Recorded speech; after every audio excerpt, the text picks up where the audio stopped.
ایک آخری نظر اپنے کمرے پہ ڈال کے جو بچپن سے اس کی رہائش گاہ تھا وہ کمرے سے باہر نکل آئی۔ ہاتھ میں سیاہ بیگ تھا جس میں اس کے کپڑوں سمیت سارا سامان تھا، وہ سامان جو ضروری تھا، اس زندگی کے لیے ضروری تھا، جو اس نے آگے سوچ رکھی تھی۔ اپنے بے حد پیارے کمرے کو چھوڑ کے وہ راہداری میں آگے قدم بڑھانے لگی۔ 11 بجے کا وقت تھا۔ گرمیوں میں تو چہل پہل ہوتی تھی اس وقت، لیکن سردیوں کی وجہ سے ہر چیز اپنی آرام گاہ میں سکون کی نیند سو رہی تھی۔ وہ چلتی ہوئی ایک کمرے سے باہر رکی، گہری سانس چھوڑی، موبائل جیب سے نکالا اور ٹائم دیکھا۔ 11:10 ہو رہے تھے۔ اسے 12 بجے تک وہاں پہنچنا تھا، اپنے پیار کے پاس جو اس کا انتظار کر رہا تھا، جس کے ساتھ زندگی گزارنے کے لیے وہ خود بہت بے چین تھی۔ خوشی پھر چہرے پہ اس کے جھلکنے لگی تھی۔ تھوڑا بہت جو افسوس اندر سر اٹھا رہا تھا اپنے ماں باپ کو دھوکہ دینے کا، وہ بھی دور کہیں جا سویا تھا۔ رخ موڑ دیا اس نے۔ اب جب ساری زندگی اس کے بغیر رہنا ہی تھا تو ابھی جا کے خود کو کیوں کمزور کرنا؟ اس نے یہ سوچا۔ ابھی قدم آگے بڑھایا نہیں تھا جب اسے ایک آواز آئی، اس کے باپ کی آواز۔ مسئلہ آواز کا نہ تھا بلکہ اپنے نام سے تھا جو اس کی آواز میں اسے سنائی دیا تھا۔ وہ چوڑیوں کا سیٹ تم نے شائفہ کے لیے بنایا تھا اور اب وہ میں لے لوں؟ خیر، پیسوں کا بندوبست تو میں کہیں سے بھی کر لوں گا، لیکن وہ چوڑیاں نہیں لوں گا۔ اس کے پاپا کی پہلے ہنستے ہوئے اور پھر دو ٹوک آواز سنائی دی۔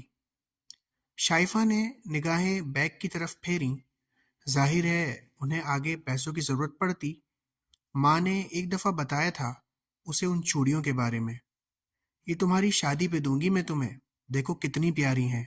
ماں کا مسکراتا چہرہ اسے دکھائی دیا اور آنکھوں میں بیٹی کی شادی کی بات کرنے پر ذرا ذرا سی نمی بھی آئی تھی۔ اور ان کا ڈیزائن تمہیں کتنا پسند تھا، حالانکہ مجھے شروع میں یہ بہت عجیب لگ رہی تھی۔ پاپا کی پھر سے آواز چہکتی ہوئی سنائی دی۔ سنیں جی، مجھے لگتا ہے شائفہ کچھ خوش نہیں ہے اس رشتے سے۔ پھر اسے ماں کی جھجکتی ہوئی آواز بھی آئی، اس کے گلے میں جیسے کہ کنٹھی سی ابھری ہوئی تھی۔ مجھے پتا ہے وجہ وہ کسی اور کو پسند کرتی ہے، میری ہو چکی ہے بات اس بارے میں اس سے۔ باپ کی آواز سے اس کے چہرے پہ تلخی آئی۔ تو آپ نے کیا کہا اس سے؟ ماں کی حیرانگی بھری آواز اسے طنزیہ مسکرانے پہ تھوڑا مجبور کر گئی۔ ماں باپ کبھی نہیں سمجھ سکتے اپنے بچوں کو، انہیں بس اپنی عزت پیاری ہوتی ہے۔ بچوں کی زندگی کا فیصلہ وہ آخر کیسے کر لیتے ہیں؟ آہستہ سی آواز میں وہ بڑبڑائی۔ میں نے اسے منع کر دیا، میرے دوست کے بیٹے سے ہی ہوگی تمہاری شادی، اور ظاہر ہے مجھے یہی کہنا بھی تھا، تم ہی بتاؤ۔ پر لڑکی کی پسند اگر کوئی اور ہے تو ہمیں بھی تو اس کا احترام کرنا چاہیے، اس کی مرضی جاننی چاہیے اور اس کے مطابق کرنا چاہیے۔ ہمارا اسلام بھی تو یہی کہتا ہے۔ اسے اپنی ماں کی احتجاج سے بھرپور یہ آواز سنائی دی۔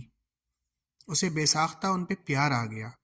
وہ عورت تھیں، سمجھ سکتی تھیں اپنی بیٹی کو۔ اس نے دل ہی دل میں سوچا، تو کیا اسلام بھی کہتا ہے کہ کسی لڑکے کو پسند کرو، اس سے اظہار محبت بھی کرو، اس سے دوستی کرو، اس کے ساتھ تعلق بناؤ، ماں باپ سے چھپ کے، اللہ کو ناراض کر کے؟ ایک تو ٹھنڈ سے دوسرا باپ کی بات سن کے اس کے رونگٹے کھڑے ہونے لگے۔ لڑکی کی پسند سے مراد یہ تو کبھی نہیں تھا کہ وہ آدھی رات کو چھپ چھپ کے اس سے فون پہ بات کرے اور دن کو کالج بنک کر کے اس کے ساتھ گھومے۔ اس نے سوچا، کچھ بھی نہیں ہے، میں بالکل صحیح کر رہی ہوں۔ ماں باپ کو سمجھنا چاہیے ان کے بچوں کی زندگی وہ اپنی مرضی سے نہیں چلا سکتے۔ شیطان نے حملہ کیا تھا اور بڑی شدت سے کیا تھا۔ اسے جانا چاہیے۔ سوچا صحیح قدم پر آگے نہیں بڑھ پائے۔ میں اس کا باپ ہوں۔ میرے 4 دوستوں میں سے جنہوں نے اس کا رشتہ مانگا ہے، ان میں سے جس بیٹے سے میں اپنی بیٹی کا رشتہ طے کر رہا ہوں وہ میری ہی طرح مڈل کلاس ہے۔ اس کا مطلب یہ ہے کہ میں نے پیسے یا کسی مفاد کی وجہ سے یہ رشتہ نہیں کیا۔ اور دوسرا یہ کہ عابس ایک بڑا پیارا لڑکا ہے، کم گو ضرور ہے، تھوڑا بات کم کرتا ہے، سنجیدہ بھی ہے، لیکن بہت نرم دل کا مالک ہے۔ میں بچپن سے اسے جانتا ہوں، میں نے کبھی اونچی آواز میں اسے بات کرتے نہیں سنا اور نہ ہی کبھی اسے غصے میں دیکھا۔ میں بس یہی چاہتا ہوں کہ میری بیٹی کو کوئی ایسا شخص ملے جو اسے اپنی اونچی آواز سے نہیں بلکہ نرم گوئی سے سنبھالے۔ نرم گرم سیال اس کے چہرے پہ لڑیوں کی صورت میں بہا تو وہ چونک اٹھی۔ اس نے دیکھا کہ آنسو اس کے لبوں تک آ چکے تھے اور یہ آنسو بے اختیار تھے۔ اگر اس نے کوئی ایسا ویسا قدم اٹھا لیا تو ماں کی آواز میں خدشے بول رہے تھے، اور پھر وہ عورت تھیں جس کے دماغ میں خدشے کسی وجہ کے بنا بھی موجود ہوتے ہیں۔ یہ سوال اسے چابک کی طرح لگا تھا۔ وہ میری بیٹی ہے بیگم صاحبہ، وہ اپنے باپ کا سر کبھی نیچے نہیں ہونے دے گی۔ یہ بات مجھے ہمیشہ سے پتہ ہے اور رہے گی۔ اس کے باپ کی پرسکون آواز اسے کسی پاتال میں گرا رہی تھی۔ پھر بھی اگر اس کی ماں بولی، کئی دن پہلے جب ہماری اس بارے میں بات ہوئی، اس کے اگلے دن میں اس کے کمرے میں تھا، اس سے بات کرنے گیا تھا لیکن دروازے پر ہی رک گیا۔ پتہ ہے کیوں؟ کیونکہ وہ اندر کسی سے اونچی مگر سخت آواز میں بات کر رہی تھی، یقیناً فون پہ۔ اس کے الفاظ پتہ ہے کیا تھے؟ بھاگ جائیں؟ تم یہ کہہ رہے ہو کہ ہم بھاگ جائیں؟ تمہیں شرم نہیں آئی ایسی بات کرتے ہوئے؟ میرے ماں باپ کو دھوکہ دوں میں؟ اور اب نہ صحیح آخرت میں اپنے خدا کو میں کیا جواب دوں گی؟ میں ایسا کوئی کام نہیں کروں گی جس وجہ سے میرے ماں باپ کا سر جھکے، ان کی عزت پہ حرف بھی آئے۔ سمجھ آیا تمہیں؟ شائفہ کو بھی یاد آیا کہ یہ پہلی دفعہ بھاگ جانے کا پلان تھا اور اس وقت اس کا رد عمل کچھ ایسا ہی تھا، لیکن آہستہ آہستہ اس کا ذہن صاف ہونے لگا اور آج یہ سیاہ بیگ لیے وہ یہاں کھڑی تھی۔ اور اگر وہ لڑکا واقعی ہماری بیٹی کے ساتھ مخلص بھی ہوا تو پیار بھی کرتا ہوا تب کیا ہوگا؟ ہاں شاید کرتا ہو محبت، لیکن جو لڑکا اسے گھر سے بھاگنے کو کہہ رہا ہے کیا وہ واقعی مخلص ہوگا؟ کیا کل وہ اپنی بیٹی کو اگر وہ گھر سے بھاگے گی تو اس لڑکے کے ساتھ اسے قبول کر لے گا؟ میرے حساب سے تو نہیں کرے گا۔ یہ آخری بات تھی جو اس نے مردہ ہوتے جسم سے اپنے باپ کے منہ سے سنی تھی۔ پھر وہ تیزی سے اپنے کمرے کی جانب بڑھی۔ آنسو دیکھے لگتا تھا آج ہی سارے بہہ جائیں گے۔ بچپن سے آج تک کے سارے مناظر نظروں کے سامنے گھومنے لگے تھے۔ اس کا باپ، ایسا باپ جو ہر خواہش اس کی پوری کرنے کے لیے بےتاب رہتا تھا اور اب بھی رہتا ہے۔ اس کی ماں جو دن بھر اسے اگر ڈانٹتی تھی لیکن جب کبھی بیٹی کھانا نہیں کھاتی تھی تو وہ بھی دن بھر اس کے ساتھ بھوکی رہتی۔ اس کے ماں باپ جو اس کی کامیابی پر اس سے زیادہ خوش دکھائی دیتے تھے۔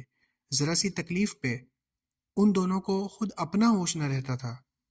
کسی کھانے کی چیز میں اس کا حصہ اسے دینے کے بعد اپنے حصے میں سے بھی اسی کو کھلا دیا کرتے تھے، اور یہ ان کی پسندیدہ عادت تھی۔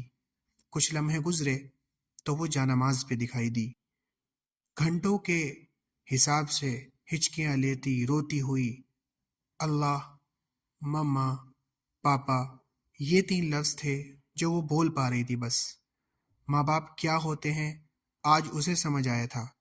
ماں باپ ایسی ہستی کو کہتے ہیں جو دنیا میں آپ کو سب سے زیادہ چاہتے ہیں، کسی بھی غرض کے بنا، کسی بھی مطلب کے بنا۔ سجدے میں جاتے ہوئے اس نے اس بات کا اعتراف کیا تھا۔